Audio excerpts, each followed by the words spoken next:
Good morning, students. Let's learn about compound words. English is such a flexible language that two different words could be compounded and still give a new word.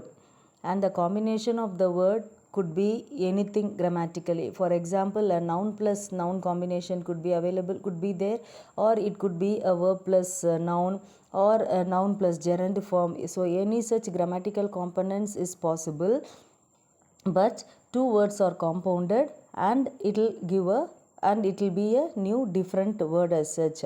And such compounding words, that process is called a compound word as such. And why is it called a compound noun? Because whatever the combination of the words be, the words are inevitably or eventually the noun forms at the end. For example, when you take the word washing machine, washing plus machine, here washing is the gerund form and then machine is the noun form as such. But together these two different words are put together and come up with the new word washing machine, which is a word in itself. Okay, which is again a word in itself. And what is a washing machine? It is an object which is a noun. Like that is why it is a compound noun. So words could be compounded and finally those words will be a noun only. Okay, without doubt it will be a noun only. That is why it is called as a compound noun as such. And these are otherwise called as nominal compounds. Nominal means names. Names means grammatically nouns. So once again compound nouns only. So here from the examination point of view, you will be given a compound noun and you will be expected to expand the compound noun to a meaningful phrase as such. So given a compound noun, you have to start with the second word and finish with the first word. And in order to make the expansion a meaningful one, you need to include certain grammatical components.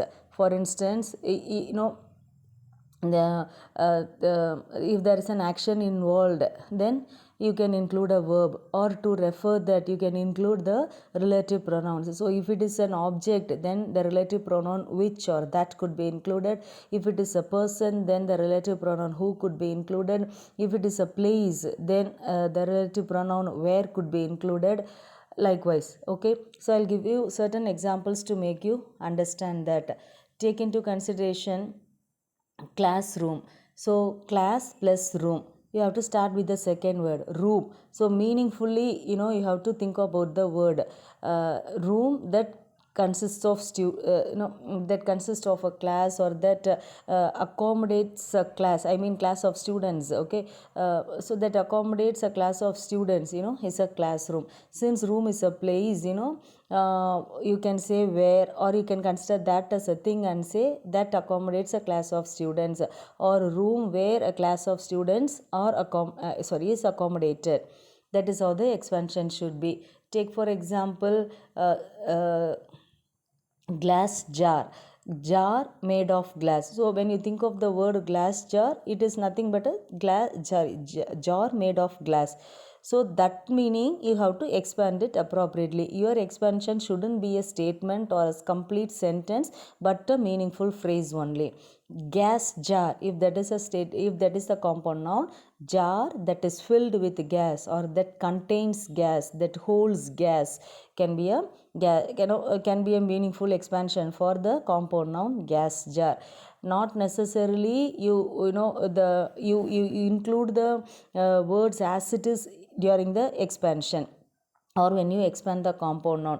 For instance, criminal lawyer. So we'll start with the second word lawyer. Lawyer is a person, so you will involve a relative pronoun who. So lawyer who deals with criminal cases. So you cannot make an expansion like a lawyer who deals with criminal, because I say that you should involve both the words. So not necessarily you literally take those words into consideration. Ultimately you should look for the meaningful expansion. So lawyer who deals with criminal cases would be an appropriate one. Similarly, it goes with the other words that I have given. Thank you.